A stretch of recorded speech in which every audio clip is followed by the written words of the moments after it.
আমরা খুব হঠাৎ করে নিরাশ হয়ে উঠি যে চেষ্টা করলো পারলো না, কিন্তু অন্য কেউ তো চেষ্টাই করছে না।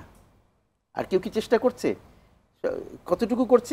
অনেকেই অনেক রকমের সাহায্য বাংলাদেশকে দিচ্ছে এই ব্যাপারে। সেটা হচ্ছে যে যেই রোহিঙ্গারা বাংলাদেশে এসে অবস্থান করছে তাদের ভরণ পোষণের জন্য আমরা যে খরচ করছি বিশাল অঙ্কের খরচ, সেই তার কিছুটা অংশ তারা দেয় এবং তাও আস্তে আস্তে কমে আসতেছে।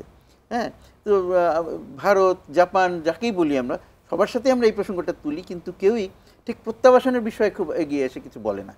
একমাত্র চীনই কিছুটা চেষ্টা করেছে, সফল হয় নাই, কিন্তু সে তো চেষ্টা করেছে। সুতরাং তাকে ইয়ে না করে তাকে উৎসাহিত করা দরকার আমাদের, এবং তাকে বোঝানো যে দেখো ভাই, তুমি যদি মনে করো যে তোমার যেসব স্বার্থ মিয়ানমারে আছে সেগুলো বর্তমান সরকার না থেকে নতুন যদি কোনো সরকার আসে তারাও সেগুলো রক্ষা করবে, কারণ তাদের তোমাকে প্রয়োজন।